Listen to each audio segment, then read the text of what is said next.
এই ড্রামার শুরুতে আমরা ফিমেল লিড লিংকে দেখি যে একটি দুঃস্বপ্ন দেখে ঘুম থেকে উঠে যায় এবং তখনও দেখতে পাই ওর ভাই ওকে ঝড় বৃষ্টির রাতে নিয়ে পালিয়ে যাচ্ছে।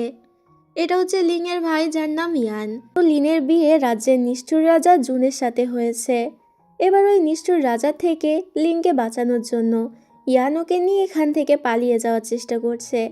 লিং বলে, কিন্তু মহারাজ যদি এটা জানতে পারে তাহলে তোমাকে মেরে ফেলবে, আর আমি চাই না আমার জন্য তোমার ক্ষতি হোক। জুন বলে, চিন্তা করো না, আমার কিছুই হবে না, আমি আছি তো তোমার সাথে।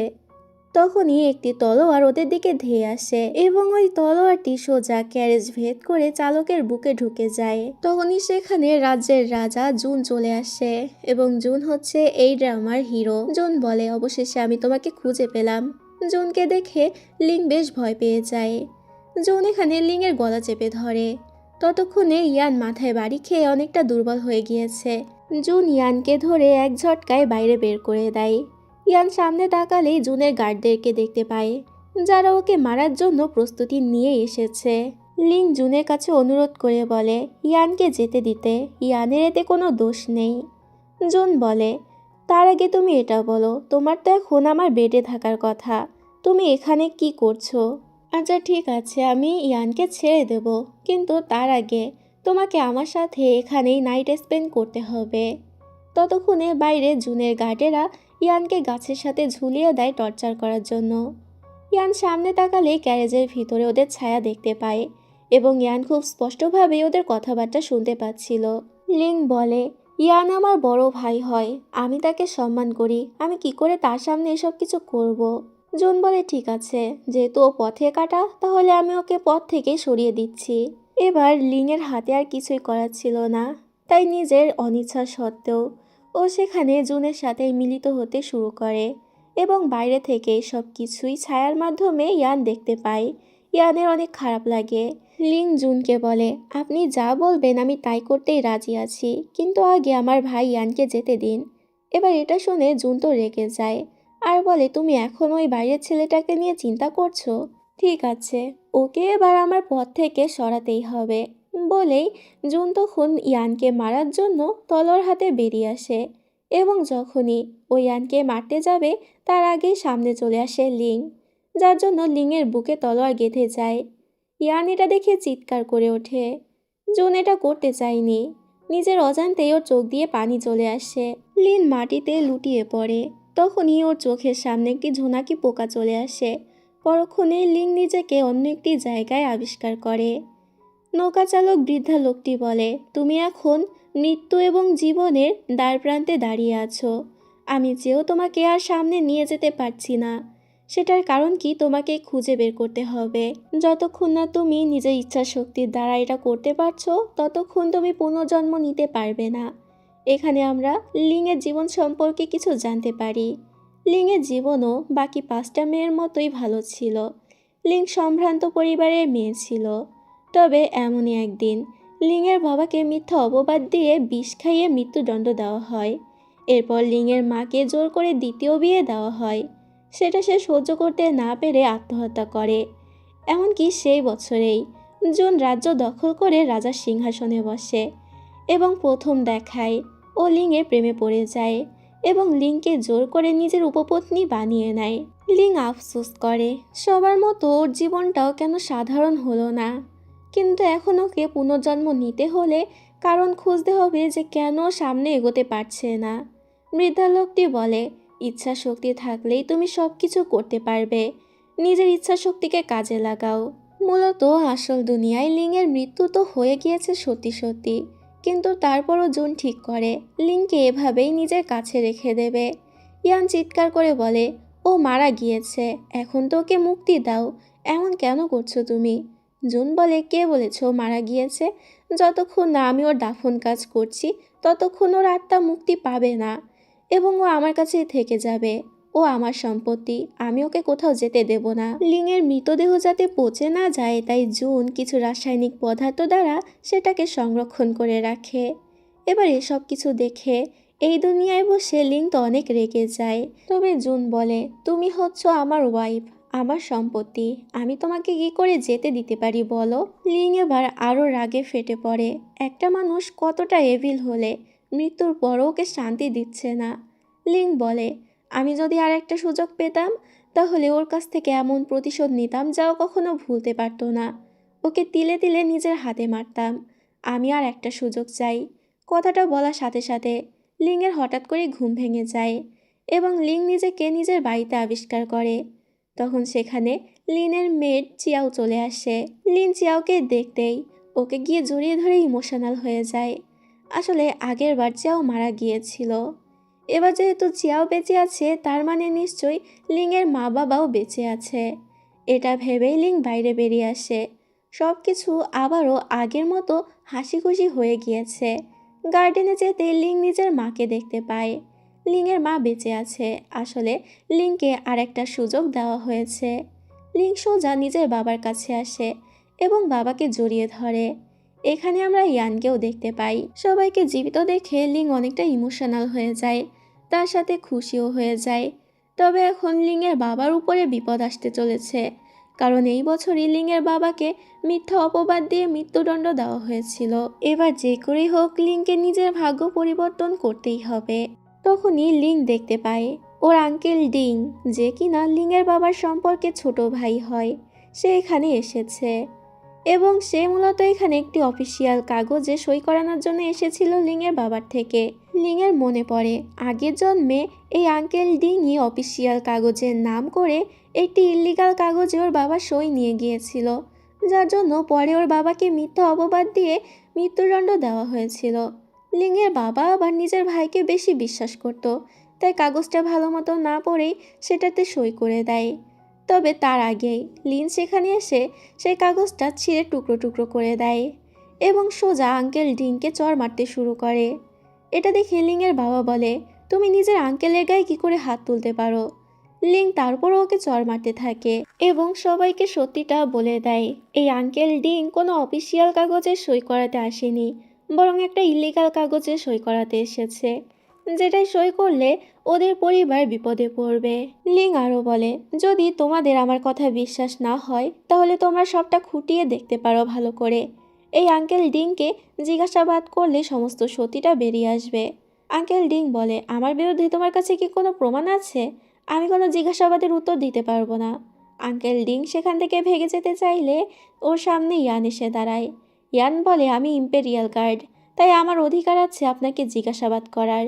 এবার বাধ্য হয়ে আঙ্কেলকে রাজি হতে হয়। রাতের বেলা সবাই মিলে ইয়ানের জন্যই অপেক্ষা করছিল, এটা জানার জন্য যে আঙ্কেল ডিংয়ের থেকেও কি জানতে পেরেছে। তখন ইয়ান সেখানে চলে আসে এবং বলে, আঙ্কেল ডিং যে কাগজটি নিয়ে এসেছিল সেটা কোনো অফিসিয়াল কাগজ ছিল না, বরং সত্যি একটা ইল্লিগাল কাগজ ছিল এবং সে এখন জেলে আছে। এটাতে সবাই মিলে অনেক খুশি হয়ে যায় লিংয়ের উপরে। লিংয়ের জন্য ওরা এত বড় বিপদ থেকে বেঁচে গেছে। তবে লিংয়ের বিপদ এখনও কাটেনি এবং সেটা হচ্ছে জুন। লিং ঠিক করে নেয় এবার যে কোনো মূল্যেই ওকে জুনের থেকে দূরে থাকতে হবে, সামনে পড়া যাবে না। রাতের বেলা লিং চিয়াওয়ের সাথে ল্যান্টার্ন ফেস্টিভ্যালে ঘুরতে আসে। তবে হঠাৎ সামনে কিছু একটা দেখে লিং অনেক বেশি ভয় পেয়ে যায় এবং সামনে তাকালে আমরা দেখতে পাই আসলে সামনে দিয়ে জুন আসছিল। জুনকে দেখতেই লিং তো ভয়ে সিটিয়ে যায়। জুন ওর দিকে এগিয়ে আসছিল। লিং এতে মনে করে জুনের হাতে হয়তো ওকে আবারও বন্দি হতে হবে। তবে সমস্ত ভয় কাটিয়ে জুন ওকে পাশ কাটিয়ে চলে যায়, যেন চেনা হয়েও খুব অপরিচিত একজন মানুষ। পাশ কাটিয়ে যাওয়ার সময় জুনের হাতে থাকা রক্ত লিংয়ের হাতে লেগে যায়। লিং বুঝতে পারে তার মানে জুন এখন আহত। এটাই সঠিক সময় জুনকে মেরে ফেলার। সময়টা হাতছাড়া করা যাবে না। ভাবতেই লিং একটি দোকান থেকে ধারালো একটি তলোয়ার কিনে জুনের পিছু নিতে থাকে। পিছু করতে করতে ও একটি আন্ডারগ্রাউন্ড টাইপের জায়গায় চলে আসে। তারপরও লিং পিছু হটে না এবং সামনের দিকে এগিয়ে যায়। এরপরও একটি রুম টাইপের জায়গায় চলে আসে, যেখানে একটি লোক পাগলের মতো আরেকটি লোককে মারছিল। মূলত এটি একটি কৃতদাসদের আস্তানা এবং এখানে কৃতদাসদেরকে বন্দি করে রেখে বড় লোকরা টাকা দিয়ে তাদের দিয়ে মারামারি করাতো, শুধুমাত্র নিজেদের বিনোদনের জন্য। ওরা এটা দেখে মজা পেত আর কি। আজও এখানে সেরকম একটি প্রতিযোগিতা হচ্ছিল শ্রমিকদের মধ্যে। তো লিং যেহেতু সেখানে চলে এসেছে, তাই লোকটি দেখে ভাবে লিংও হয়তো প্রতিযোগিতায় অংশগ্রহণ করতে এসেছে। এজন্য লোকটি লিংয়ের উপরেই অ্যাটাক করতে যায়। তবে তার আগেই সেখানে চলে আসে জুন। লিং যে তলোয়ারটি নিয়ে এসেছিল জুনকে মারার জন্য, জুন টেকনিক খাটিয়ে সেই তলোয়ারটি ওর কাছ থেকে কেড়ে নেয় এবং সেই তলোয়ারের এক ঘায়ে লোকটিকে সেখানেই মেরে ফেলে। মূলত জুনও একজন ক্রীতদাস এবং ওর নাম্বার হচ্ছে 5। লিং তো অবাক হয়ে যায়, তার মানে জুন রাজ্য দখল করার আগে সামান্য একজন ক্রীতদাস ছিল। তখন সেখানে চিয়াও চলে আসে এবং লিংকে বলে এই জায়গাটা ভালো না, তাড়াতাড়ি এখান থেকে চলুন। তবে লিং কিছুতেই যেতে রাজি হয় না। লিং সোজা চলে আসে সেই লোকগুলোর কাছে যারা এই কম্পিটিশনের ব্যবস্থা করে। লিং তাদেরকে কিছু টাকা দেয় এবং বলে আমি চাই জুনের সাথে যেন আরও 4 জন লড়াই করুক। এবার যেহেতু লিং ওদেরকে এতগুলো টাকা দিয়েছে, তাই লোকগুলো এতে রাজি হয়ে যায় এবং কথা মতো 4 জন ক্রীতদাসকে ছেড়ে দেয় জুনের সাথে লড়াই করার জন্য। তবে জুন খুব সহজে ওদেরকে কুপোকাত করে ফেলে, যেটা দেখে লিং তো অনেক হতাশ হয়ে যায়। লিং লুয়ের দিকে তাকাতেই ওর মনে পড়ে যায় আগের জন্মে লু কিভাবে ওকে বন্দি করে রেখে টর্চার করত। লিংয়ের আবারও রাগ চড়ে যায়। লিং আরও কিছু টাকা ওদের মুখে ছুঁড়ে মারে এবং বলে যত ক্রীতদাস আছে সবাইকে ছেড়ে দিতে এবং জুনের সাথে লড়াই করতে বলো। এবার আস্তানার সমস্ত ক্রীতদাসদেরকে ছেড়ে দেওয়া হয় জুনের সাথে লড়াই করার জন্য। যেহেতু ওরা অনেকগুলো লোক ছিল, তাই জুন স্বাভাবিকভাবেই ওদের সাথে পেরে ওঠে না। সবাই মিলে জুনকে প্রচণ্ড মারতে থাকে এবং এটা দেখে লিং অনেকটা শান্তি পাচ্ছিল। তবে যখনই একজন এখানে জুনকে মারতে যাবে, তখনই লিং ওকে থামতে বলে। এ যাত্রায় জুন বেঁচে যায়। আসলে লিং এত সহজে জুনকে কিছুতেই মরতে দেবে না, আরও কষ্ট দিয়ে মারতে চায়। লিং বলে ক্রীতদাস নাম্বার 5কে আমি কিনতে চাই, যত টাকা লাগুক না কেন। পরে দেখা যায় লিং জুনকে কিনে নিয়েছে এবং নিজের ক্যারেজের পিছনে শিকল দিয়ে বেঁধে নিয়ে যাচ্ছে। শহরের মানুষ এটা দেখে অনেক অবাক হয়ে যায়। চিরাও লিনকে বোঝানোর চেষ্টা করে একজন ক্রীতদাসের প্রতি ওর এরকম আচরণ শোভা পায় না। তবে লিন তো জানে যে ও কী করছে আর কেনই বা করছে। এরপর ওরা ম্যানশনে পৌঁছে যায়। লিং ক্যারেজ থেকে বের হয় এবং জুনকে নিজের কাছে ডাকে নীল ডাউন হয়ে বসতে বলে। জুনও কথা মতো নীল ডাউন হয়ে বসে যায়। এবার লিং ক্যারেজ থেকে নামার সময় জুনের কাঁধে পা রেখে নিচে নামে এবং চলে যায়। জুন সেদিকে তাকিয়ে মুচকে একটি হাসি দেয়। এরপর জুনও লিংয়ের পিছু পিছু ভিতরে আসে এবং বলে মাস্টার, যেহেতু আমার কোনো নাম নেই, তাই আপনি আমাকে একটি নাম দিতে পারেন। লিং রেগে বলে ক্রীতদাসদের আবার নামের প্রয়োজন আছে নাকি? আসলে জুনের তো কোনো নাম ছিল না, ওকে নাম্বার 5-এ বলা হতো একজন ক্রীতদাস হিসেবে। লিং বলে আচ্ছা ঠিক আছে, এখন থেকে আমি তোমাকে শিয়াও বলে ডাকবো। তখনই সেখানে হঠাৎ করে তুষারপাত শুরু হয়ে যায়। লিংয়ের মনে পড়ে আগের জন্মে যেদিন ওর সাথে জুনের বিয়ে হয়েছিল, জুন সেদিন সারা রাত ওকে তুষার ঝড়ের মধ্যে নীল ডাউন হয়ে বসে থাকার শাস্তি দিয়েছিল। এটা মনে পড়তেই লিং জুনকে বলে তুমি আজকে সারা রাত এখানেই নীল ডাউন হয়ে বসে থাকবে। এবার ওর কথা মতো জুনও সেটাই করে। লিং সেখান থেকে চলে যায়। মাঝরাতে আমরা দেখতে পাই লিং যখন ঘুমাচ্ছিল তখনও স্বপ্নে জুনকে দেখে। আগের জন্মে জুন একটি পায়রার পাখা ওর চোখের সামনেই টেনে ছিঁড়ে ফেলেছিল। এটা দেখে লিং ভয়ে ঘুম থেকে উঠে যায় এবং একটি চাবুক হাতে বাইরে বেরিয়ে আসে আর সেই চাবুক দিয়ে বাইরে বসে থাকা জুনকে মারতে শুরু করে। লিংয়ের থামার কোনো নামই ছিল না। তবে হঠাৎ করে লিং সেখানে একটি বিড়ালের আওয়াজ পায় এবং জুন তখন নিজের জামা কাপড়ের ভিতর থেকে একটি বিড়াল বের করে। বিড়ালটি বাইরে শীতে কাঁপছিল, তাই জুন সেটাকে নিজের জামার ভিতরে ঢুকিয়ে রেখেছিল। জুন সেখানেই জ্ঞান হারায়। লিং তো অনেক বেশি অবাক হয়ে যায়। এরপর দেখা যায় লিং ওকে ঘরে নিয়ে আসে। চিয়াও জিজ্ঞেস করে বিড়ালটির এখন কি করব। লিং বলে ওই বিড়ালটি নোংরা, আমি ওটা নিতে পারবো না বলেই চলে যায়। এতক্ষণ জুন ঘুমিয়ে থাকার নাটক করছিল। ওরা চলে যেতেই জুন উঠে বসে। জুন বিড়ালটিকে ধরে বলে বিরক্তকর বিড়াল একটা। এরপর আমরা ক্রীতদাসদের আস্তানায় যে মালিক ছিল, মানে যে মূলত ক্রীতদাসদেরকে ধরে বিক্রি করত, তাকে দেখতে পাই। তখনই সেখানে জুন আসে এবং তার সমস্ত লোকদেরকে মেরে ফেলে। লোকটি তো ভয় পেয়ে যায়।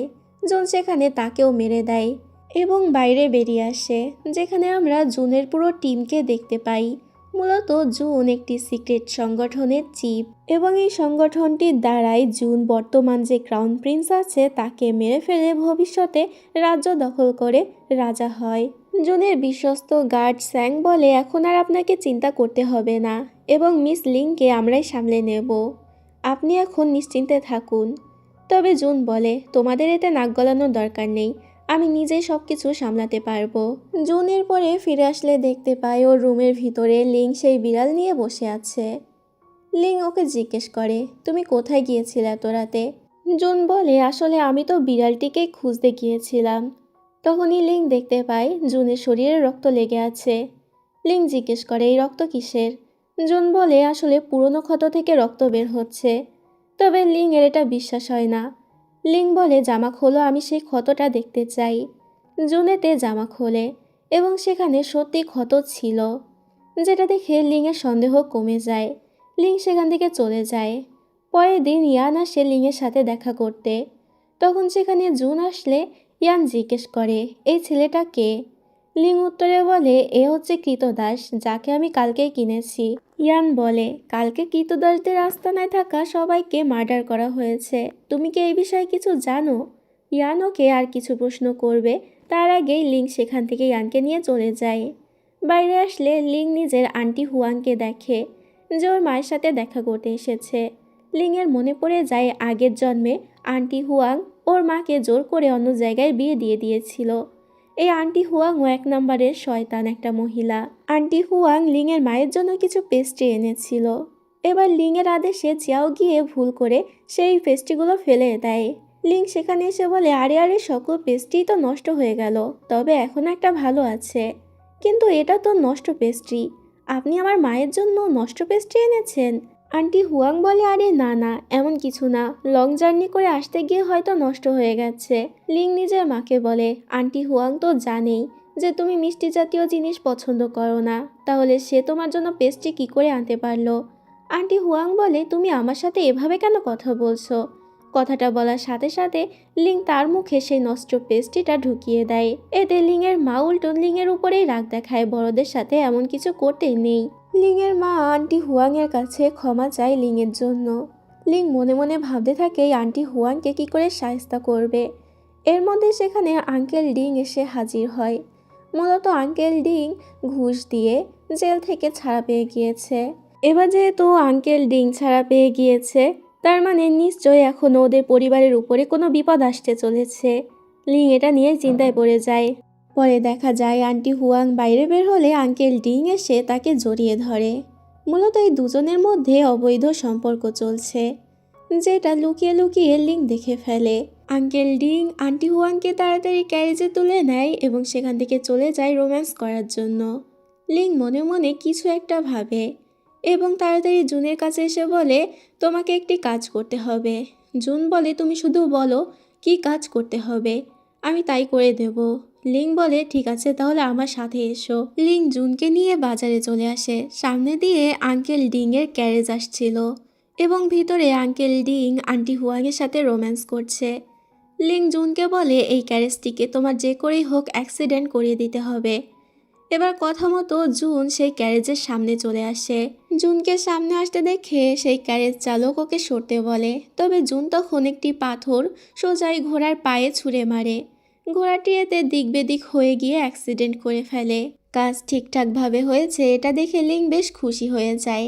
এত বড় অ্যাক্সিডেন্ট হয়েছিল তাই বাজারে সমস্ত লোক এসে জড়ো হয় এবং ভিতরে আঙ্কেল ডিং আন্টি হুয়াংকে এই অবস্থায় দেখে সবাই ছিছি করতে শুরু করে। মান সম্মানের 12টা বেজে যায়। লিং অনেক খুশি ছিল এবং জুন যখন ওকে এত খুশি হতে দেখে তখন এক নজরে তাকিয়ে থাকে। লিং এটা লক্ষ্য করে বলে, তুমি কি ভুলে যাচ্ছ যে তুমি সামান্য একজন কৃতদাস? জুন এতে কোনো উত্তর দেয় না এবং লিংকে নিয়ে সেখান থেকে চলে যায়। বাসায় পৌঁছে জুন ঘোড়া থেকে নামে এবং হাঁটু গেড়ে বসে লিংকে ওর কাঁধে পা রেখে নামতে বলে। লিংও সেটাই করে, তবে লিং প্রচণ্ড অবাক ছিল। এই জুন এবং আগের জুনের মধ্যে আকাশ পাতাল তফাৎ। রাতের বেলা লিং জুনের জন্য কিছু জামা কাপড় নিয়ে আসে। জুন তখন নিজের জামা পরিবর্তন করছিল এবার ওকে খালি গায়ে দেখে লিং অনেকটা লজ্জা পেয়ে যায়। লিং ক্ষমা চেয়ে বলে, আসলে আমি তোমার জন্য জামা নিয়ে এসেছিলাম, আর আজকের পর থেকে আমাকে মাস্টার বলে ডাকার প্রয়োজন নেই, তুমি চাইলে আমাকে মিস বলেই ডাকতে পারো। জুন ওর কাছ থেকে জামাটি নিয়ে বলে, ঠিক আছে মিস। এরপর লিং ওর দিকে তাকালেই ওর বডি দেখতে পায় এবং লিং এতে আরও অস্বস্তিতে পড়ে যায়। লিং নার্ভাস হয়ে বেরিয়ে আসে। অন্যদিকে আমরা লিংয়ের মাকে দেখতে পাই যে অনেক বেশি রেগেছিল, কারণ পুরো শহর জানতে পেরেছে আঙ্কেল ডিংয়ের সাথে আন্টি হুয়াংয়ের সম্পর্ক আছে। লিংয়ের মা বলে, তুমি তো জানো যে ওই ডিং আমার পরিবারে কত বড় সর্বনাশ করতে চেয়েছিল, তারপরও তুমি আমার বোন হয়ে তার সাথেই কিনা সম্পর্কে জড়িয়েছ। তুমি আসলেই কি আমাদের ভালো চাও, নাকি তুমি ওর সাথেই মিলে আছো? আন্টি হুয়াং তখন ইমোশনালভাবে ওকে ব্ল্যাকমেল করার চেষ্টা করে এবং কান্নাকাটি জুড়ে দেয়। তবে এসব কিছুতে লিংয়ের মা আর গলে না এবং গার্ড ডেকে ওকে সেখান থেকে বের করে দেয়। লিং এসব কিছু দেখছিল। পরে সিনে দেখি লিং গার্ডেনে বসে বিড়ালদেরকে খাবার খাওয়াচ্ছিল। তখন জুন সেখানে লিংয়ের দেওয়া ড্রেসটা পরে চলে আসে। জুনকে অনেক সুন্দর লাগছিল। লিং একদৃষ্টিতে ওর দিকে তাকিয়ে থাকে। পরক্ষণে লিং জুনকে বলে, তুমি এখন মুক্ত, তুমি চাইলে এখান থেকে চলে যেতে পারো, যেখানে ইচ্ছা যেতে পারবে। এতে জুন তখন ওকে ধন্যবাদ জানিয়ে চলে যায়। কিছুদিন পরে লিং নিজের মা বাবার সাথে ঘুরতে বাজারে বের হয়। দূর থেকে ওদের উপরে জুন নজর রাখছিল। শ্যাং এটা দেখে বলে, অনেক দিন হয়ে গিয়েছে মিস লিং আপনাকে মুক্ত করে দিয়েছে, তারপর আপনি বডিগার্ডের মতো ওনাদের উপরে নজর রাখেন, আপনার ব্যাপার স্যাপার ঠিক লাগছে না। জুন বলে, তোমাকে এসব নিয়ে ভাবতে কে বলেছে? লিং নিজের মা বাবার সাথে একটি নৌকায় ওঠে। তবে আমরা সেই নৌকা চালককে দেখতে পাই যে ওদের ওয়াইনে এক ধরনের বিষ মিশিয়ে দেয় এবং সেই ওয়াইনটা ওদের কাছে দিয়ে আসে, যেটা আবার জুন দেখে ফেলে। জুন নিজের গার্ডকে আদেশ দেয় ওই নৌকা চালককে ধরে আনার জন্য। এতে জুনের গার্ড সেই নৌকা চালককে ধরতে যায় এবং পাকড়াও করে ফেলে। তবে এদিকে এরা ততক্ষণে ওয়াইন খেয়ে নিয়েছিল এবং ওদের উপরে বিষের প্রভাবও শুরু হয়ে যায়। নৌকার আশেপাশে অনেক মানুষ ছিল, তবে লিং কিছুতেই সাহায্যের জন্য কাউকে ডাকতে পারছিল না। মূলত বিষটাই এমন ছিল যে চাইলেও মুখ দিয়ে একটা কথাও বের করতে পারবে না। লিং বুদ্ধি করে টেবিলের উপরে থাকা মোমবাতিটা নিচে ফেলে দেয়, যার ফলে নৌকায় আগুন ধরে যায়। এবার আগুন দেখে লোকজন জড়ো হয়। জুন এটা দেখে ফেলে এবং তাড়াতাড়ি গিয়ে দেরি না করে লিংকে নৌকা থেকে বাইরে নিয়ে আসে। লিংয়ের একটু একটু জ্ঞান ফিরলে ও জুনকে দেখতে পায়, তবে আবারও জ্ঞান হারায়। পরে দেখা যায় জুন নিজের হাত কেটে রক্ত বের করে সেটা লিংকে খাইয়ে দেয়। মূলত এটাই অ্যান্টিডোট হিসেবে কাজ করবে। জুন মনে করে যে ওই নৌকা চালক ওকে বলে দিয়েছিল যে আসলে আঙ্কেল ডিংই বিষটা ওকে মেশাতে বলেছিল। এদিকে লিংয়ের মা বাবাও একদম সেফ ছিল। মূলত শ্যাং ছেলে ছদ্মবেশে ওনাদেরকে বাঁচিয়ে এনেছে। ইয়ান এখানে শ্যাংকে ধন্যবাদ জানায়, তবে ইয়ানের কাছে শ্যাংকে একটু চেনা চেনা মনে হচ্ছিল। মূলত একটি কেস ইনভেস্টিগেশনের সময় ও শ্যাংকে দেখেছিল, তবে সেই মুহূর্তে শ্যাং ইয়ানের চোখ ফাঁকি দিয়ে কোনো মতে পালিয়েছিল। এখন শ্যাং বুঝতে পারে ইয়ান ওকে সন্দেহ করছে, তাই এক মুহূর্ত দেরি না করে সেখান থেকে চলে যায়। অন্যদিকে লিংয়ের জ্ঞান ফিরলে লিং নিজের মা বাবার কথা জিজ্ঞেস করে। এতে চিয়াও ওকে শান্ত হতে বলে বলে সবাই ভালো আছে। তখন সেখানে জুন আসে। লিং বুঝতে পারে জুনই ওকে বাঁচিয়েছে। জুন বলে, তোমাকে আমি একজনের সাথে দেখা করাতে নিয়ে যেতে চাই। পরে দেখা যায় জুন লিংকে নিয়ে আসে সেই নৌকায় এবং নৌকার ভিতরে আঙ্কেল ডিংকে জুন মেরে বেঁধে রেখেছিল। লিং এটা দেখে অবাক হয়ে যায়। জুন বলে, এই লোকটাই তোমাদের খাবারে বিষ মিশিয়ে তোমাদেরকে মারতে চেয়েছিল, তোমার উচিত নিজের হাতে ওকে মেরে ফেলা। লিং এতে তলোয়ার নিয়ে আঙ্কেল ডিংয়ের বুকে গেঁথে দেয়, তবে তাকে প্রাণে মারে না, কারণ লিং এত সহজে আঙ্কেল ডিংকে মারতে চায় না। লিং এর পরে আঙ্কেল ডিংকে সেই একই বিষ খাইয়ে দেয় যেটা দিয়ে সে ওদেরকে মারতে চেয়েছিল এবং নৌকাটি নদীতে ভাসিয়ে দেয়। আঙ্কেল ডিং তো কষ্টে চিৎকারও করতে পারছিল না, না কারোর কাছে সাহায্য চাইতে পারছিল। তো এখানেই তার রীতি লেখা হয়ে যায়। আঙ্কেল ডিংকে মেরে এসে দুজনে এক জায়গায় বসেছিল। লিং এটা বুঝতে পেরেছিল আগের জুন আর এই জুনের মধ্যে একটু হলেও পার্থক্য আছে। লিং খেয়াল করে জুনের হাত কেটে গিয়েছে। লিং প্রথমে অবাক হলেও পরক্ষণে ওর মনে পড়ে যখন ও অসুস্থ ছিল তখন জুন নিজের হাত কেটে ওকে রক্ত খাইয়েছিল। এখন লিং এটা ভেবেই অবাক হয়, জুনের রক্ত খেয়ে ও কি করে সুস্থ হলো। জুন বলে, কারণ আমার রক্তে সমস্ত বিষের ঔষধই মিশে আছে। লিং অবাক হয়, কারণ জুনও তো ওর মতো সাধারণ একজন মানুষ। আগের জন্মে যখন লিং অসুস্থ হয়ে গিয়েছিল, তখন নিজের হাত কেটে জুন ওকে জোর করে রক্ত খাইয়ে দেয়। তবে লিং এবার এইসব বিষয় নিয়ে আর কোনো কথা বাড়ায় না। পরের দিন দুজনে মিলে একসাথে বাজারে যায় এবং এখানে দুজনে মিলে একসাথে একে অপরের সাথে ভালোই টাইম স্পেন্ড করে। এরপর আমরা রাজ্যের যুবরাজ লুয়োকে দেখতে পাই। এতক্ষণে আঙ্কেল ডিংয়ের মৃত্যুর খবর সারা শহরে ছড়িয়ে পড়েছে এবং সম্পর্কে আঙ্কেল ডিংয়ের ভাতিজা হয় যুবরাজ লুয়ো। লুয়ো তো অনেক বেশি রেগে যায় নিজের আঙ্কেলের মৃত্যু খবর শুনে এবং এটা নিয়ে লুয়ো তো ইয়ানকে কথা শোনায়, কারণ ইয়ান হচ্ছে মিলিটারিদের কমান্ডার। লুয়ো ইয়ানকে বলে, কিছুদিনের মধ্যেই তুমি যদি মার্ডারারকে ধরতে না পারো তাহলে তুমি সহ তোমার পরিবারকে বিপদে পড়তে হবে। ইয়ান বলে, আপনি চিন্তা করবেন না, আমি ভালো করে ইনভেস্টিগেশন করব। অন্যদিকে রাত হয়ে গিয়েছিল, এরা বাড়ি না গিয়ে এক জায়গায় বসে একসাথে ফায়ারওয়ার্ক দেখছিল। হঠাৎ করে লিং বলে ওঠে, তোমার তো অতিরিক্ত শব্দে অনেক মাথা ব্যথা করে। জুন জিজ্ঞেস করে, সেটা তুমি কি করে জানলে? আসলে আগের জন্মের কথা লিংয়ের সব কিছুই মনে আছে। লিং কথা ঘুরিয়ে বলে, তোমার এত কম বয়সে মাথা কেন ব্যথা করে? এরকম তো হওয়ার কথা নয়। জুন বলে, আমি যখন অনেক ছোট ছিলাম তখন আমার মা আমাকে একটি ঔষধের ব্যারেলের মধ্যে রেখে গিয়েছিল তুষারপাতের ভিতরে, যাতে আমার রক্তে ঔষধ মিশে যায়। তখন থেকেই আমার অনেক মাথা ব্যথা করে, অতিরিক্ত শব্দ সহ্য করতে পারি না। লিংয়ের এটা শুনে অনেক খারাপ লাগে। লিং নিজের কাছে থাকা একটি ঔষধ বের করে, যেটা ওকে ওর মা দিয়েছিল। লিং সেটা জুনকে দিয়ে দেয়। মূলত এটা এমন একটি ঔষধ যেটা কাছে রাখলে মাথা ব্যথা থেকে খুব দ্রুতই রিলিফ পাওয়া যায়। জুন এটা পেয়ে বেশ খুশি হয়ে যায়। এদিকে শ্যাং যখন যাচ্ছিল তখন ইয়ানের সাথে ধাক্কা খায়। ইয়ান ওকে দেখে চিনে ফেলে এটাই সেই ডাক্তার যে ওর মা বাবাকে বাঁচিয়েছে। শ্যাং দেখতে পায় যে ইয়ানের হাত কেটে গিয়েছে, তাই ইয়ানের হাতে মেডিসিন লাগিয়ে দেয়। এখন শ্যাং এখানে ওর সাথে অনেক ফ্লার্ট করছিল, যেটাতে ইয়ান অনেকটা নার্ভাস হয়ে যায় যে একটা ছেলে ওর সাথে কেন ফ্লার্ট করবে, তাহলে কি ডক্টর শ্যাং একজন গে? ইয়ান এগুলো ভেবেই চিন্তায় ডুবে যায়। এরপর রাতের বেলা আমরা দেখতে পাই এরা দুজন একসাথে মিলে ফানুস ওড়ায়। লিং এখানে নিজের উইশ করে যে এবার জন্মে যেন ওর সাথে আর কোনো খারাপ কিছু না হয়। জুন ওর সাথে যেভাবে আছে সেভাবেই যেন থাকে, আগের মতো খারাপ যেন না হয়ে যায়। লিং জুনকে উইশ করার জন্য বলে।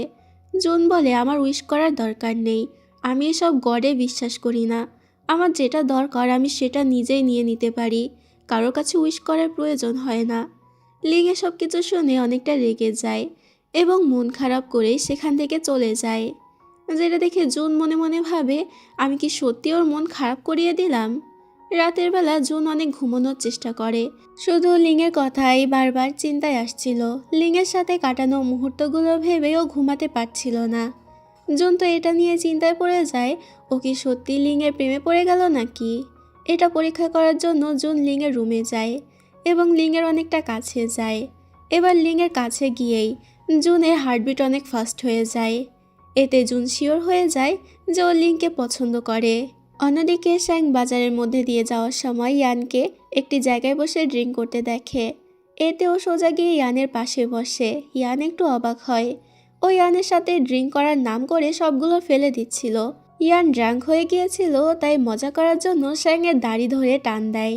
এবার যেহেতু এটা নকল দাড়ি ছিল তাই খুলে চলে আসে। ইয়ান তো ওকে দেখেই চিনে ফেলে, এটা সেই মেয়ে যে পালিয়ে গিয়েছিল। শ্যাং তাড়াতাড়ি পালাতে যায়। ইয়ান ওকে ধরতে গেলে সেখানেই জ্ঞান হারায়, যেটা দেখে শ্যাং একটি ডেভিল স্মাইল দেয় এবং কিছু একটা ভাবে। পরে দেখা যায় শ্যাং সেখান থেকে ইয়ানকে নিজের আস্তানায় নিয়ে আসে। তখন সেখানে জুন আসে। জুন এই দৃশ্য দেখে অনেক বেশি অবাক হয়ে যায়, সাথে রেগে যায়। ও ইয়ানকে ছেড়ে দিতে বলে, কারণ ইয়ান সম্পর্কে ওর শালা হয়, মানে লিংয়ের ভাই। শ্যাং বলে, চিন্তা করো না, আমি সব কিছুর প্ল্যানই করে রেখেছি। মূলত শ্যাং এখানে ইয়ানকে একটি মতলবে এনেছিল।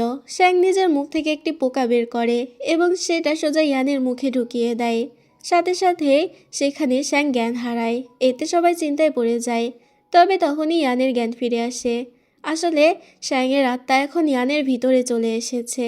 শ্যাং এখন ইয়ানকে যেভাবে ইচ্ছা সেভাবেই কন্ট্রোল করতে পারবে। এরপর জুন এবং ইয়ান মানে ইয়ানের ভিতরে থাকা শ্যাং ম্যানশনে ফেরত চলে আসে। তবে শ্যাং যেহেতু একজন মেয়ে ছিল তাই মেয়েলি আচরণ করছিল, যেটা দেখে লিং তো বেশ অবাক হয়, কারণ ওর ভাই তো এমন আচরণ কখনোই করে না।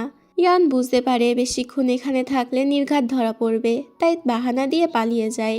অন্যদিকে লিংয়ের মা বাবা লিংয়ের বিয়ে নিয়ে চিন্তা করছিল এবং পাত্র দেখাও শুরু করে দিয়েছিল। ওরা লিংয়ের কাছে অনেকগুলো পাত্রের ডিটেল সহ নাম পাঠিয়ে দেয়।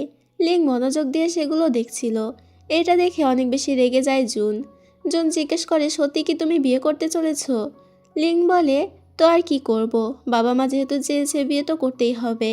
জুন জেলাসির চোটে কাগজগুলো ছিঁড়ে দিতে চায়, তবে লিং ওকে সেটা করতে দেয় না।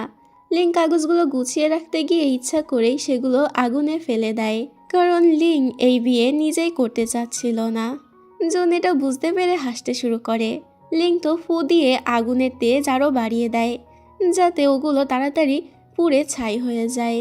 কিন্তু পরের দিন লিংয়ের মা বাবা লিংয়ের সাথে পাত্রের সরাসরি দেখা করার ব্যবস্থা করে। লিং কি করবে বুঝতে পারে না। তো যাই হোক, কিছুক্ষণের মধ্যে সেখানে পাত্র চলে আসে। ওর নাম হচ্ছে জিয়াও, শহরের সব থেকে ধনী লোক, তার সাথে অনেক অহংকারী। তো লিং ওকে দেখে খুশি হয়ে যায়, কারণ জিয়াও ওর ছোটবেলার বন্ধু। জুন এসব দেখে অনেক বেশি জ্বলছিল। লিং বাটারফ্লাই অনেক বেশি পছন্দ করত, তাই এখানে জিয়াও ওর জন্য স্পেশালি অনেক দামি একটি বাটারফ্লাই দিয়ে ব্রেসলেট বানিয়ে এনেছিল। লিং সেটা নিতে নিষেধ করে দেয়, কারণ ওটা অনেক বেশি দামি। জিয়াও বলে, আরে চিন্তা করো না, আমার কাছে অনেক টাকা আছে, তুমি যত চাইবে তত দেব তোমাকে। জন রেগে বলে, তোমার মনে হচ্ছে না যে তুমি একটু টাকার গরম দেখিয়ে ফেলছো বেশি? জিয়াও বলে, তুমি আবার কে? সামান্য একজন বডিগার্ড, নাম যেন কি জুন, তাই না? আমার এই কাজের লোকের নামও জুন, তোমার আর ওর মধ্যে কোনো পার্থক্যই নেই, তোমরা দুজনেই কাজের লোক। জুন এতে অনেক রেগে যায়, তবে অনেক কষ্টে নিজের রাগকে কন্ট্রোল করে।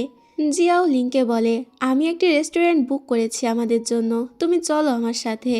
এতে জুন রেগে ওর হাত চেপে ধরে আর বলে, মনে হচ্ছে তুমি এই বয়সেই নিজের হাড়গুলো ভাঙতে চাও। জিয়াও এতে বেশ ভয় পেয়ে যায়। লিং জুনকে বলে, তুমি এভাবে ভয় কেন দেখাচ্ছ? জুন বলে, আমি কখন ভয় দেখালাম? হয়তো জিয়াও এর শরীর খারাপ, তাই ওর ডাক্তার দেখানোর প্রয়োজন আছে। জিয়াও বলে, আপাতত ডাক্তার দেখানোর প্রয়োজন নেই, লিং তুমি আমার সাথে রেস্টুরেন্টে চলো। লিং এতে রাজি হয়ে যায়। তো এরপর লিং জিয়াওয়ের সাথে রেস্টুরেন্টে চলে আসে। বাইরে থেকে ওদের উপরে জুন নজর রাখছিল।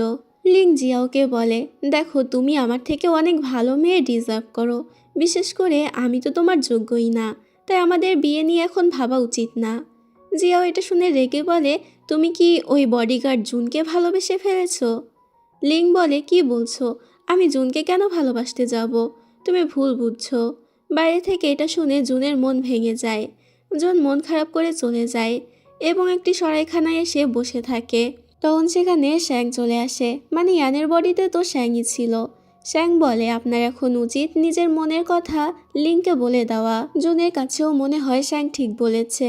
অন্যদিকে লিং এবং জিয়াও যে রেস্টুরেন্টে ছিল সেখানে আগুন লেগে গিয়েছিল। তখন সেখানে জুন আসে। জুন এটা দেখে এক মুহূর্ত দেরি না করে ভিতরে চলে আসে। ভিতরেও কোথাও লিংকে না পেলেও জিয়াওকে পড়ে থাকতে দেখে। এতেও জিয়াওকে নিয়েই বাইরে আসে। তখনই সেখানে লিং চলে আসে। ফ্ল্যাশব্যাকে দেখানো হয় জিয়াও এখানে লিংকে বিয়ের জন্য জোর করতে থাকে, তবে এখানে লিং ওকে থাপ্পড় মেরে চলে যায়। লিং এখানে এসে জুনকে জিজ্ঞেস করে, তুমি কোথায় ছিলে? আমি তোমাকে খুঁজছিলাম, জানো কত কত জায়গায় খুঁজেছি, তোমার কিছু হয়নি তো? কোথাও ব্যথা লাগেনি তো? জুন চুপচাপ কিছুক্ষণ তাকিয়ে থাকে। এরপর ও লিংয়ের হাত ধরে বাড়িতে নিয়ে আসে এবং অনেকগুলো বাটারফ্লাই দেখায়, যেগুলো ও নিজে লিংয়ের জন্য ধরেছে, কারণ লিংয়ের বাটারফ্লাই পছন্দ। জুন বলে, তুমি বাটারফ্লাই পছন্দ করো, এজন্য আমি এগুলো ধরেছি। আসলে আমি তোমাকে ভালোবেসে ফেলেছি। তুমি কি আমাকে তোমার ভালোবাসা দিতে পারবে? আমি শুধু এটুকুই চাই তোমার কাছ থেকে। লিং এটা শুনে কি বলবে বুঝতে পারে না। লিং বলে, কিন্তু আমাদের মধ্যে সম্পর্ক হওয়া তো পসিবল নয়। জুন এতে ওর চুলের কাঁটা খুলে নেয় এবং সেটা ওর বুকে ধরে বলে, যদি তুমি তোমার ভালোবাসা আমাকে নাই দিতে পারো তাহলে এক্ষুনি আমাকে মেরে ফেলো। লিং আগের জন্মের সমস্ত কথা মনে করে এবং ভাবে এখানেই ও জুনকে মেরে ফেলবে। তবে লিং চেয়েও জুনকে মারতে পারে না এবং সোজা গিয়ে জুনকে কিস করে দেয়। আসলে এতদিনে জুনের প্রতি ওর আলাদাই একটা ফিলিংস তৈরি হয়ে গিয়েছে। তো এখানেই দুজনের রিলেশনশিপ স্টার্ট হয়ে যায়। জুন ঠিক করে ও আর কিছুই লিংয়ের থেকে লুকাবে না, তাই লিংকে সত্যিটা বলে দেয় ও কোনো সাধারণ কৃতদাস নয়, বরং এই রাজ্যের পঞ্চম রাজকুমার। লিং বলে, কিন্তু আমি তো শুনেছি পঞ্চম রাজকুমার নাকি মারা গিয়েছিল।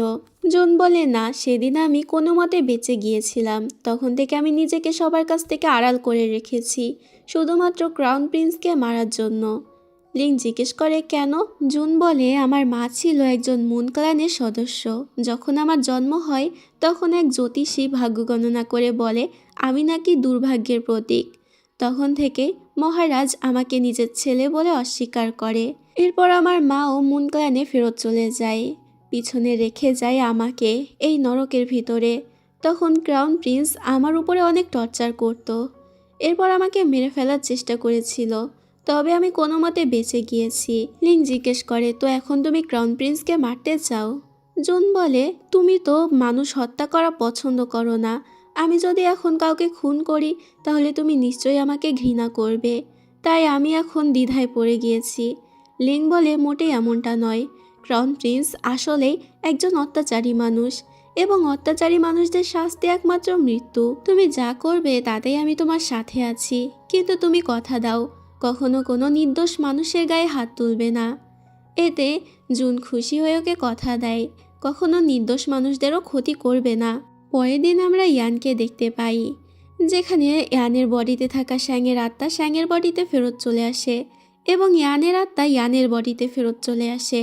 ইয়ান যেতে যাবে তার আগেই পিছন থেকে এসে জুন ওকে অজ্ঞান করে দেয়। অন্যদিকে লিং ইয়ানকে খুঁজছিল। এদিকে শ্যাং এবং জুন মিলে ইয়ানকে সরাইখানায় বন্দি করে রেখেছিল। ইয়ান তো অনেক বেশি রেগেছিল। তখনই সেখানে লিং চলে আসে জুনের পিছু নিয়ে। জুন তো বেশ অবাক হয়ে যায়। লিং এক মুহূর্ত দেরি না করে তাড়াতাড়ি নিজের ভাই ইয়ানকে ছাড়িয়ে নেয়।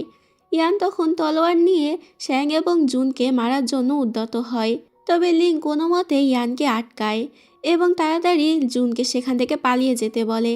জুন আর শ্যাং এতে সেখান থেকে পালিয়ে যায়। লিং নিজের ভাইকে অনেক কষ্টে বোঝায় এবং সবকিছু খুলে বলে যে জুন হচ্ছে এই রাজ্যের পঞ্চম রাজকুমার। জুনের কাহিনী শুনে ইয়ান কি বলবে বুঝতে পারে না এবং এটাও রিয়েলাইজ করে জুন এবং শ্যাং ওর ক্ষতি করেনি, উল্টো শ্যাং ওর কাটা জায়গায় চিকিৎসা করে দিয়েছিল। লিং এর পরে বেরিয়ে আসে, যেখানে জুন ওর জন্য অপেক্ষা করছিল। জুন খুশি হয়ে যায়, তবে লিং জুনের উপরে অনেক বেশি রেগেছিল। লিং ওকে এখান থেকে চলে যাওয়ার জন্য বলে, আর তার সাথে এটাও বলে, এত বড় সত্যি তুমি আমার কাছ থেকে লুকালে, তুমি কি আমাকে বিশ্বাস করো না? জুন ওকে বোঝানোর চেষ্টা করে, তবে লিং বলে, আমি তোমাকে এখান থেকে চলে যেতে বলেছি। তুমি এখানে থাকলে আমার পরিবার কিংবা আমার বিপদ হতে পারে এবং আমি সেটা চাই না। এবার এটা শুনে জুন আর কথা না বাড়িয়ে সেখান থেকে চলে যায়। জুনকে দূরে পাঠিয়ে লিংয়ের মনও খারাপ ছিল। পরের দিন রাজ্যের রাজার জন্মদিন ছিল। লুও এখানে রাজাকে খুশি করার জন্য আকাশে লাল কালারের মেঘ জড়ো করেছিল। এবার এই লাল কালারের মেঘ দেখে রাজা বেশ খুশি হয়ে যায় এবং মনে করে তার ছেলে লুও মানে ক্রাউন প্রিন্স লুও সত্যিই ভাগ্যের প্রতীক এবং সে একজন যোগ্য ক্রাউন প্রিন্সই সিলেক্ট করেছে। তবে এই লাল আকাশের পিছনে লুওর বড় একটি ষড়যন্ত্র ছিল। মূলত ওদের রাজ্যেরই একটা ছোট গ্রামকে ও পুরো জ্বালিয়ে দিয়েছে। আসলে ওই গ্রামেও আগুন লাগিয়ে দিয়েছে, যার কারণে অনেক মানুষও মারা গিয়েছে। আগুন থেকে সৃষ্ট ধোঁয়া মেঘের সাথে মিশে গিয়ে লাল রঙের মেঘ তৈরি হয়েছে, যেটা রাজা বাদে সমস্ত মন্ত্রীরাই জানে। তবে লুওর বিরুদ্ধে কথা বলার সাহস কারোর নেই। লিংয়ের বাবা তখন সবার সামনে থেকে এগিয়ে আসে। আসলে লিংয়ের বাবা একজন ন্যায়পরায়ণ ব্যক্তি এবং সে এখানে সাহস করে রাজাকে সমস্ত সত্যিটা বলে দেয় লুও কি কি কুকর্ম করেছে। রাজা এতে লুওর উপরে অনেক রেগে যায়। লুও বলে থাকে, আমার বিরুদ্ধে ষড়যন্ত্র করা হয়েছে, ও মিথ্যে বলছে। রাজা বলে, ঠিক আছে, আমি তোমাকে একটি সুযোগ দিচ্ছি নিজের সত্যতা প্রমাণ করার জন্য। লুও এতে রাজাকে ধন্যবাদ জানায় ওকে একটি সুযোগ দেওয়ার জন্য। তবে তখনই সেখানে জুন চলে আসে। জুন বলে, আমার কাছে ওর বিরুদ্ধে প্রমাণ আছে। জুনকে এখানে এভাবে আসতে দেখে সবাই অবাক হয়ে যায়। জুন বলে, আমার কাছে সমস্ত কিছুর প্রমাণ আছে যে লুও কি কি কুকর্ম করেছে। রাজা বলে, তুমি আবার কে, আর তোমার সাহস হয় কি করে বিনা অনুমতিতে রাজসভায় প্রবেশ করার। জুন তখন তাকে বাবা বলে ডাকে, সাথে এটা বলে, অনেকদিন আপনার সাথে দেখা হয় না। এবার গিয়ে রাজা চিনে ফেলে যে এটা তো তারই ছেলে জুন, যে কিনা মারা গিয়েছিল। লো অবাক হয়ে জিজ্ঞেস করে, তুমি বেঁচে কি করে আছো? জুন বলে, কেন ভাইয়া, আমাকে জীবিত দেখে তুমি কি আশাহত হলে নাকি? রাজা নিজের বড় ছেলে লুওকে বাঁচানোর জন্য জুনকে বলে, জুন তুমি অনেকদিন পরে এসেছো, তাই চলো এখন এসব কথা বাদ দিয়ে আমরা সেলিব্রেট করি। জুন বলে, না, আমার কাছে সমস্ত কিছুর প্রমাণ আছে যে লুও কি কি কুকর্ম করেছে। এমনকি এতক্ষণে পুরো রাজ্যের সবাই এটা জেনে গিয়েছে। আসলে লিং দায়িত্ব নিয়ে সমস্ত প্রমাণ রাজ্যের সবার কাছে বিলি করছে। লিং সবাইকে উদ্দেশ্য করে বলে যে কিনা নিজের স্বার্থ হাসিলের জন্য পুরো একটা গ্রামের মানুষদেরকে সহ জ্বালিয়ে দিতে পারে, সে কিছুদিন পরে রাজ্যও জ্বালিয়ে দেবে। তাই এখন উচিত সবার প্রতিবাদ করা। এতে তো লুয়োর উপরে সবাই মিলে অনেক বেশি ক্ষেপে যায়। এসব জানতে পেরে লুয়ো তো অনেক বেশি ভয় পেয়ে যায়। রাজা এত কিছু না নিতে পেরে অসুস্থ হয়ে পড়ে। লুয়ো এবার রেগে গিয়ে একটি তলোয়ার নিয়ে জুনকে মারার জন্য যায়, তবে জুন তখন লুয়োকে সেখানেই মেরে ফেলে। জুন রাজাকে বলে, ভাইয়া আমাকে মারতে চেয়েছিল, তাই আমি তাকে মেরে দিয়েছি। রাজা এটা শুনে হার্ট অ্যাটাক করে সেখানেই মারা যায়। জুনের রাস্তা এখন একদম ক্লিয়ার, ওর পথে আর কেউই নেই। রাজা হওয়ার জন্য জুন একমাত্রই এই রাজ্যে যোগ্য। তাই সবাই মিলে জুনকেই রাজা হিসেবে গ্রিটিং করে এবং জুন হয় এই রাজ্যের নতুন রাজা। রাতের বেলা জুন লিংয়ের বাড়িতে আসে লিংয়ের কাছে ক্ষমা চাইতে। তবে লিং এখনো জুনের উপরে রেগেছিল।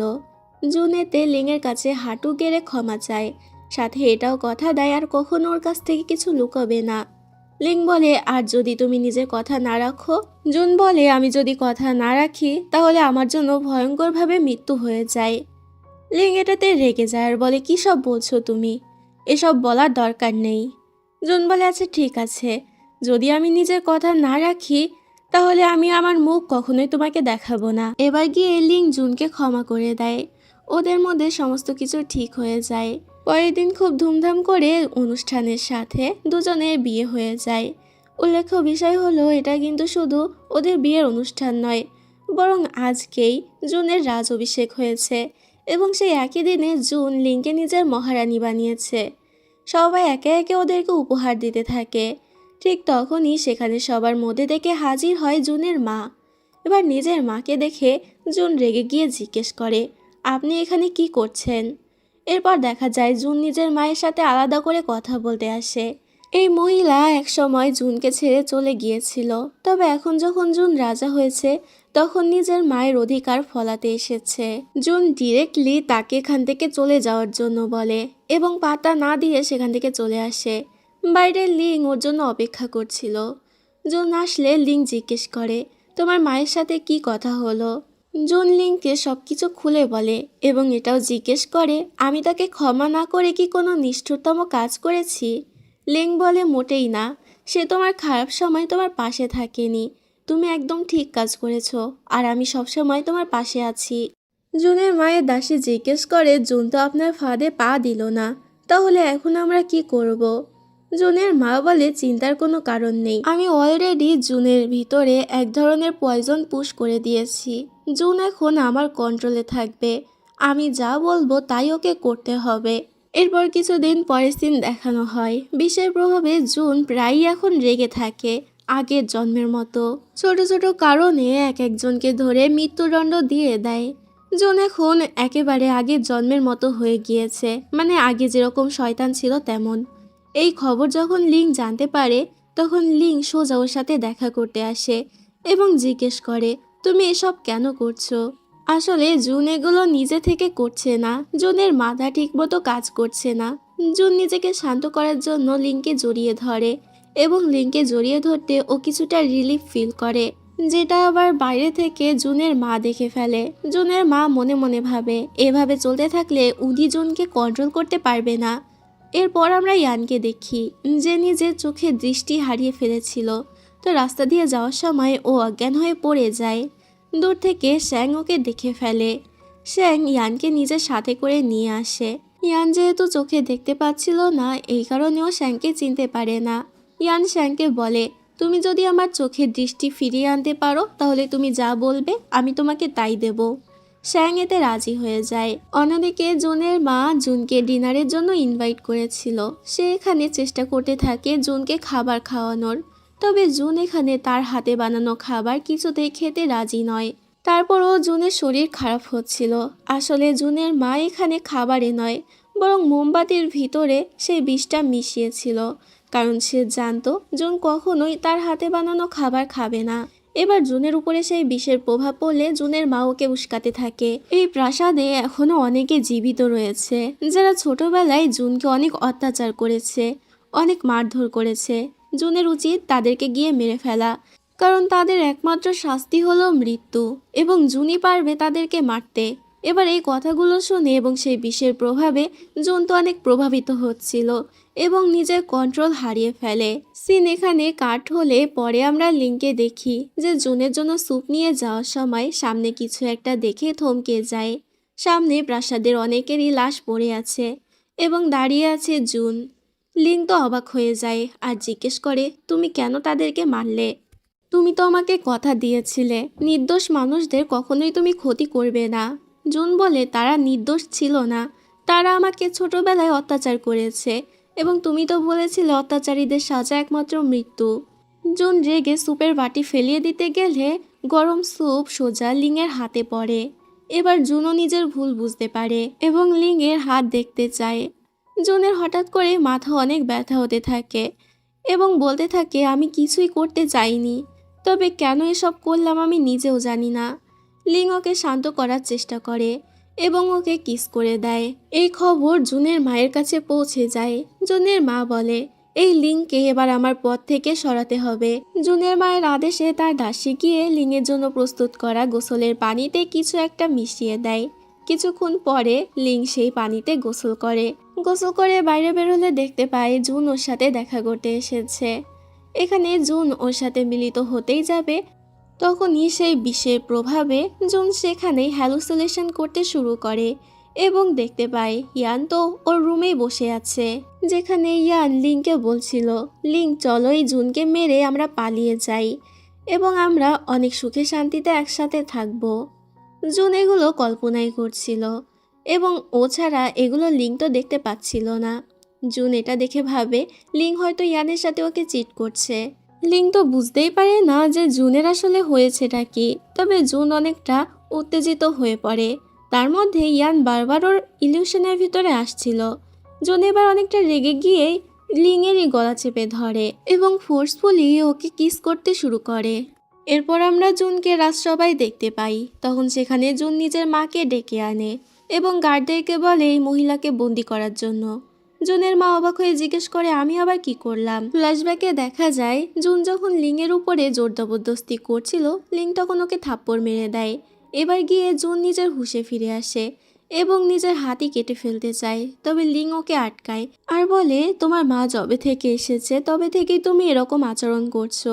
জুনের আর বুঝতে বাকি থাকে না এসব কিছুর পিছনে ওই মহিলাই আছে, তাই এখন জুনের মাকে বন্দি করা হয়। তবে জুনের মা বলে, আমাকে বন্দি করে তুমি যে সুখে থাকবে তা কিন্তু নয়। তবে জুন এসব কথায় পাত্তা না দিয়ে লিংয়ের সাথে দেখা করতে চলে আসে, তবে কিছু একটা দেখে থমকে যায়। আসলে লিং ঘুমাচ্ছিল এবং তার পাশে ইয়ান বসেছিল। তবে ইয়ানকে দেখে এবার জুন মনে মনে বলতে থাকে, এটা শুধুমাত্র আমার ইলিউশন, তাই নিজের কন্ট্রোল হারালে চলবে না। ইয়ান চলে যেতে গেলে জুন ওর হাত ধরে ফেলে। অদ্ভুতভাবে জুন বুঝতে পারে তার মানে এটা কোনো ইলিউশন নয়, বরং সত্যি সত্যি ইয়ান এখানে এসেছে। ইয়ান হাত ছাড়িয়ে চলে যায়। তবে জুনের মধ্যে আবারও সন্দেহ সৃষ্টি হয়। লিং যখন দেখতে পায় যে ইয়ান এখানে এসেছে, তখন ও ইয়ানের পিছনে যেতে যায়। তবে জুন শক্ত করে ওর হাত ধরে ফেলে এবং ওকে জোর করে সেখানেই বন্দি করে রাখার সিদ্ধান্ত নেয়। লিং বুঝতে পারে জুন আবারও আগের জন্মের মতো শয়তান হয়ে যাচ্ছে। অন্যদিকে আমরা ইয়ানকে দেখি যে জুনের মায়ের সাথে দেখা করতে আসে। মূলত এটা ইয়ান ছিল না, ইয়ানের দেহের ভিতরে শ্যাংয়ের আত্মা ছিল। জুনের মা ইয়ানের আত্মাকে নিজের কাছে বন্দি করে রেখেছে, এজন্য বাধ্য হয়ে শ্যাংকে তার কথা মেনে চলতে হচ্ছে ইয়ানকে বাঁচানোর জন্য, কারণ শ্যাং ইয়ানকে ভালোবেসে ফেলেছে। এরপর শ্যাং ফিরে আসে এবং ইয়ানের সাথে নিজেদের আত্মা বদল করে নেয়। ও ইয়ানের দিকে কিছুক্ষণ তাকিয়ে থাকে এবং মনে মনে ভাবে এত কিছু করার পর ও ইয়ানের যোগ্য নেই, তাই ইয়ানকে নীরবে একটা কিস করে সেখান থেকে চুপচাপ চলে যায়। অন্যদিকে জুনের মাথা দিন দিন আরো বেশি বিগড়ে যাচ্ছে। জুন এবার হাল ছেড়ে জেলে নিজের মায়ের সাথে দেখা করতে আসে এবং জিজ্ঞেস করে, আপনি আমাকে কি বিষ দিয়েছেন, দয়া করে তার অ্যান্টিডোট দিন। জুনের মা তখন জুনকে আদর করার ছলে হাত এগিয়ে দেয় এবং তার হাতে একটি ব্রেসলেট ছিল যেটার ভিতরে সে আগে সেই বিষ মিশিয়ে দিয়েছে। বিষের গন্ধ জুনের নাকে যেতে জুন এবার পুরোপুরি বশীভূত হয়ে যায় এবং তালা ভেঙে নিজের মাকে বের করে। জুন এবার পুরোপুরি নিজের মায়ের কন্ট্রোলে চলে আসে। এদিকে ইয়ানের জ্ঞান ফিরতেই ও চারপাশে সেই মেয়েটিকে খুঁজতে থাকে যে ওকে বাঁচিয়েছে। তখন ওর সাথে শ্যাংয়ের দেখা হয়ে যায়। ইয়ান শ্যাংকে জিজ্ঞেস করে, ওই মেয়েটি কোথায়, তুমি কি তাকে দেখেছো? শ্যাং বলে, আমি ওই মেয়েটিকে মেরে ফেলেছি। ইয়ান বলে, তুমি মিথ্যা বলছো তাই না, কারণ ওই মেয়েটা তুমি নিজেই এবং সেটা আমি জানি। শ্যাং বলে, আমি কেন মিথ্যা বলতে যাবো আর তুমি সব কি বলছো? ইয়ান তখন একটি রুমাল বের করে এবং এটা ছিল শ্যাংয়ের রুমাল, যেটা কিনা ইয়ান আগে থেকেই নিজের কাছে রেখে দিয়েছিল। এবার শ্যাংও স্বীকার করে নেয়, হ্যাঁ সেই মেয়েটা আমি। ইয়ান বলে, চলো পুরনো শত্রুতা ভুলে গিয়ে আমরা একে অপরকে বিয়ে করে নিই, আমি তোমাকে ভালোবাসি। শ্যাং এটাতে কি বলবে বুঝতে পারে না। তখনই শ্যাংয়ের মনে পড়ে, যদি ইয়ানের সাথে ও সম্পর্ক রাখে ইয়ানের জীবনের বিপদ হতে পারে। তাই শ্যাং চলে যেতে যায়, তবে ইয়ান ওকে ধরে ফেলে। শ্যাং বলে, তুমি কি মরতে চাও নাকি? ইয়ান বলে, তোমাকে পাওয়ার জন্য মরতে হলে আমি সেটা করতেও রাজি আছি। এবার এটা শুনে শ্যাং তো অনেক বেশি নরম হয়ে যায়। সিন ওখানেই কাট হলে পরে আমরা শ্যাংকে দেখি যে লিংয়ের কাছে এসে সমস্ত সত্যিটা বলে দেয় যে কিভাবে জুনের মা জুনকে কন্ট্রোল করছে। আসলে ইয়ানি শ্যাংকে এখানে পাঠিয়েছিল লিংকে সমস্ত সত্যিটা জানানোর জন্য। এরপর লিং নিজের দাসীকে বলে জুনকে ডেকে আনতে, যদি জুন না আসে তাহলে আজকেই জুনের সাথে ওর সমস্ত সম্পর্ক এখানেই শেষ। এরপরে সেখানে জুন আসে। জুনকে দেখে লিং বলে, আমি জানতাম তুমি আসবে। তবে জুন উল্টো ওর গলায় তলোয়ার ধরে, কারণ জুনের মা অলরেডি জুনের মাথার ভিতরে ঢুকিয়েছে লিং নাকি ওর উপরে কালো জাদু করেছে। লিং এখানে বিভিন্ন কথা বলে ওকে শান্ত করার চেষ্টা করে এবং কাছে গিয়ে জুনকে কিস করে দেয়।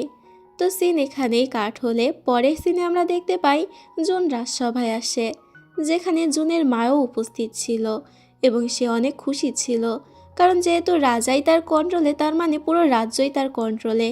তবে হঠাৎ করে জুন বলে, এই মহিলাকে বন্দি করো। এটাতে জুনের মা শকড হয়ে যায়। জুন বলে, একটা হিংস্র বাঘও কখনো নিজের সন্তানের ক্ষতি চায় না, কিন্তু আপনি একজন মা হয়ে নিজের ছেলের অনেক ক্ষতি করেছেন। জুনের মা অবাক হয়ে জিজ্ঞেস করে, তুমি কে? এতে তখন দেখানো হয় এটা আসলে জুন নয়, বরং জুনের শরীরের ভিতরে লিংয়ের আত্মা ছিল। আসলে ওই সময় কিস করার মাধ্যমে জুনের সাথেও আত্মা বদল করে নিয়েছে। জুনের মা এবার কি বলবে বুঝতে পারে না, তাই লিংকে বলে ওঠে, আমি এগুলো জুনকে ক্ষতি করার জন্য করিনি, বরং এই রাজ্যের উপরে প্রতিশোধ নেওয়ার জন্য করেছি। এই রাজ্যে যখন আগের রাজা ছিল তখন আমাদের মুন ক্ল্যানের উপরে ওরা কম অত্যাচার করেনি। লিং বলে, আপনি আপনার ক্ল্যান সম্পর্কে ভেবেছেন, এটা খুবই ভালো কথা, কিন্তু নিজের ছেলের সম্পর্কে কি কখনো ভেবে দেখেছেন যে সে ছোটবেলায় কত কষ্টে বড় হয়েছে? লিংয়ের বলা কথাগুলো শুনে জুনের মা এবার ভেঙে পড়ে। যতই হোক সে তো জুনের আপন মা, যদিও সে জুনের কোনো ক্ষতি করতে চায়নি, শুধু প্রতিশোধ নিতে চেয়েছিল। লিং তার কাছে বিষের অ্যান্টিডোট চায়। জুনের মা এবার কোনো তালবাহানা না করে অ্যান্টিডোট লিংকে দিয়ে দেয় এবং লিং সেই অ্যান্টিডোট খেয়ে নেয়। এরপরে লিং ফিরে আসে এবং আবারও কিস করার মাধ্যমে নিজেদের আত্মার পরিবর্তন করে নেয়। জুন এখন পুরোপুরি সুস্থ ছিল, তবে হঠাৎ করে লিং তো রক্তবমি করতে শুরু করে। শ্যাং আসে লিংকে চেক আপ করার জন্য। মূলত লিং যে আত্মা বদল করার টেকনিকটা ইউজ করেছে তার জন্যই লিংয়ের এই অবস্থা। শ্যাং অনেক প্র্যাকটিস এবং কাল্টিভেশনের মাধ্যমে এই টেকনিকটা ইউজ করতে পারত, কিন্তু লিংয়ের কাছে না প্র্যাকটিস করার সময় ছিল না ও প্র্যাকটিস করেছে কখনো।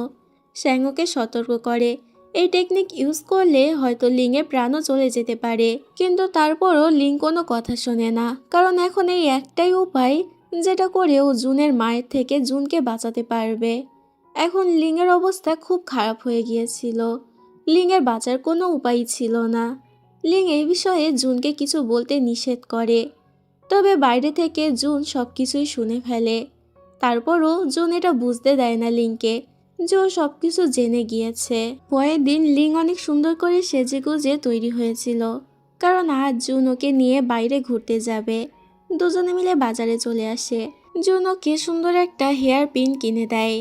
এরপর দুজনে একসাথে দিয়ানসিং টেম্পেলে চলে যায়, যেখানে লিং ভিতরে গিয়ে প্রে করতে থাকে। জুন বাইরে থেকে নজর রাখছিল, তবে হঠাৎ করে লিংয়ের শরীর অনেকটা খারাপ হয়ে যায়।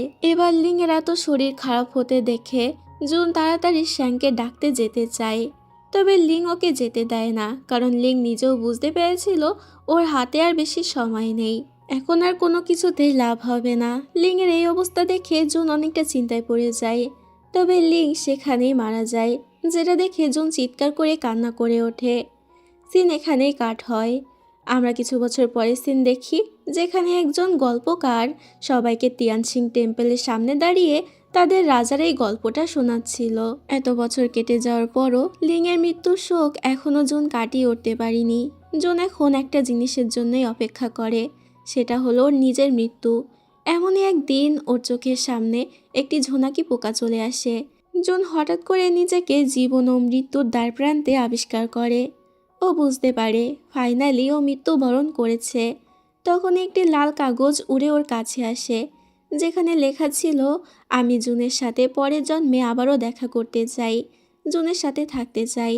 জুনের মনে পড়ে যায় যখন ওরা শেষবারের মতো তিয়ানসিং টেম্পেলে গিয়েছিল, তখন লিং এই উইশটা লিখে গাছে বাঁধিয়ে দিয়েছিল। অবশ্য তখন জুনকে সেটাও দেখতে দেয়নি। জুন এতে মুচকি হাসে। এরপর আমরা কয়েকশো বছর পরে সিন দেখতে পাই, যেখানে আমরা একটি ক্যারেজের ভিতরে আঙ্কেল ডিংকে দেখি। আঙ্কেল ডিংয়েরও পুনর্জন্ম হয়েছে, কিন্তু তার চরিত্রে একটুও বদল আসেনি। আঙ্কেল ডিং ক্যারেজে এই লোকটির সাথে বসে দুর্নীতি করার প্ল্যান করছিল, তবে হঠাৎ করে ক্যারেজ ভেদ করে একটি ছুরি আসে ওই লোকটিকে মেরে দেয়। আসলে এটা আর অন্য কেউ নয়, বরং জুন। জুনকে দেখে আঙ্কেল ডিং ভয় পেয়ে জিজ্ঞেস করে, তুমি কে? জুনের কোনো উত্তর না দিয়ে আঙ্কেল ডিংকে সেখানেই মেরে দেয়। জুন এই জন্মে এই রাজ্যের একজন কমান্ডার। আমরা এখানে শ্যাংকেও দেখি, যে এই জন্মে জুনের বিশ্বস্ত গার্ড। রাতের বেলা জুন একটি ফুলের তোড়া হাতে নিয়ে ল্যান্টার্ন ফেস্টিভ্যালে গিয়ে লিংয়ের জন্য অপেক্ষা করছিল। আগের জন্মে ঠিক এই জায়গায় ওদের দেখা হয়েছিল। সামনে থেকে তখন লিং দৌড়ে আসতে থাকে, যেটা দেখে জুন অনেক খুশি হয়ে যায়। তবে লিং তো এখানে ওকে চিনতে পারে না, বরং এড়িয়ে চলে যায়। জুন এতে শকড হয়ে যায়। আসলে জুনের আগের জন্মের কথা মনে ছিল, তবে লিংয়ের আগের জন্মের কিছুই মনে ছিল না। এভাবেই সব কিছু আগের মতো হতে থাকে। তবে জুন সবসময় লিংয়ের উপরে নজর রাখত, যাতে লিংয়ের কোনো বিপদ না হয়। লিংও এটা বুঝতে পারে যে ওর উপরে কেউ নজর রাখছে, তবে সেখান থেকে তাড়াতাড়ি করে জুন পালিয়ে যায়। লিং এবার এটা নিয়েই চিন্তায় পড়ে যায়, কে এমন যে ওর উপরে নজর রাখছে।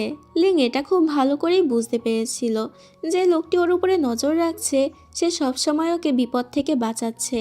তার মানে লিং কোনো বিপদে পড়লে সে অবশ্যই ওকে বাঁচাতে আসবে। এটা ভেবেই লিং তখন পানিতে লাফ দিতে যায়, তবে তার আগে জুন সেখানে এসে ওকে বাঁচিয়ে নেয়। লিং বুঝতে পারে তার মানে এটাই সেই লোক। লিং সরাসরি জিজ্ঞেস করে, তুমি কি আমাকে পছন্দ করো? নাহলে সবসময় কেন আমার উপরে নজর রাখো? জুন এতে সোজাসুজি উত্তর দেয়, হ্যাঁ আমি তোমাকে পছন্দ করি। লিং বেশ লজ্জা পেয়ে যায় আর বলে, তাহলে তুমি আগে কেন বলনি? জুন বলে, কারণ এখনও আমার অনেক কাজ বাকি আছে। পৃথিবীতে শান্তি প্রতিষ্ঠা করতে হবে, যার জন্য আমাকে একটা লম্বা অভিযানেও যেতে হবে। আমি চাই না ভালোবাসার কথা বলে তোমাকে অনেক দিন ধরে অপেক্ষা করাতে, এজন্যই বলিনি। লিং বলে, সমস্যা নেই, আমি তোমার জন্য অপেক্ষা করব। জুন এতে খুশি হয়ে যায় এবং বলে, তাহলে আমিও তাড়াতাড়ি ফিরে আসার চেষ্টা করব। ও বিদায় দিয়ে সেখান থেকে চলে যায়। লিং অনেক খুশি ছিল, অবশেষেও একটি ভালোবাসার মানুষ পেয়েছে। এভাবেই দেখতে দেখতে বেশ কিছু বছর পেরিয়ে যায়। আমরা একটি বিয়ের অনুষ্ঠান দেখি, যেখানে বাবা মায়ের আসনে লিংয়ের বাবা মা বসেছিল। মূলত এটা ইয়ান এবং শ্যাংয়ের বিয়ে হচ্ছিল। একে অপরকে বুক করার সময় শ্যাং বলে, হাজবেন্ড, যদি তুমি আমাকে বিয়ে না করতে তাহলে আমি তোমাকে বিষের অ্যান্টিডোট দিতাম না। ইয়ান রেগে বলে, তুমি আগের মতোই শাকচুন্নি রয়ে গেছো। লিংয়ের মা খেয়াল করে সবাই উপস্থিত থাকলেও লিং এখানে উপস্থিত নেই। আর থাকবেই বা কী করে, লিং তো ক্যারেজে করে পালিয়ে যাচ্ছে। আসলে ভাইয়ের বিয়ে হয়ে গিয়েছে, বাবা মা তো এখন ওকে বিয়ের জন্য প্রেশার করবে, কিন্তু লিং তো জুনকে বিয়ের জন্য কথা দিয়েছে। তখনই ক্যারেজ হঠাৎ করে থেমে যায়। লিং বাইরে বেরিয়ে আসে কি হয়েছে দেখার জন্য, তবে সেখানে ক্যারেজ চালক ছিল না। তখনই কেউ একজন পিছন থেকে ওকে টান দেয়, যেটার অন্য কেউ নয় বরং জুন ছিল। জুন এখন একজন ইম্পেরিয়াল মাস্টার হয়ে গিয়েছে। লিং এটাতে অনেক বেশি অবাক হয়ে যায়। জুন বলে, অবাক হওয়ার কিছুই নেই, আমি চাইলে রাজাও হতে পারতাম, কিন্তু আমি রাজা হতে চাই না, কারণ রাজা হলে আমি আমার অর্ধেক স্বাধীনতাই হারিয়ে ফেলতাম। এই জন্মে আমি শুধুমাত্র তোমার সাথে স্বাধীনভাবে বাঁচতে চাই। লিং এতে খুশি হয়ে যায়। জুন ওকে জিজ্ঞেস করে, তো এখন বলো, তুমি কি আমাকে বিয়ে করবে? লিং তো এক কথায় বিয়ে করতে রাজি হয়ে যায়। জুন তখন ওকে কিস করে এবং এই দৃশ্যের মাধ্যমেই এই ড্রামাটির হ্যাপি এন্ডিং হয়ে যায়। আশা করছি ড্রামাটি তোমাদের ভালো লেগেছে। ভালো লাগলে অবশ্যই লাইক করে দিও এবং আমার চ্যানেলটি সাবস্ক্রাইব করতে ভুলো না।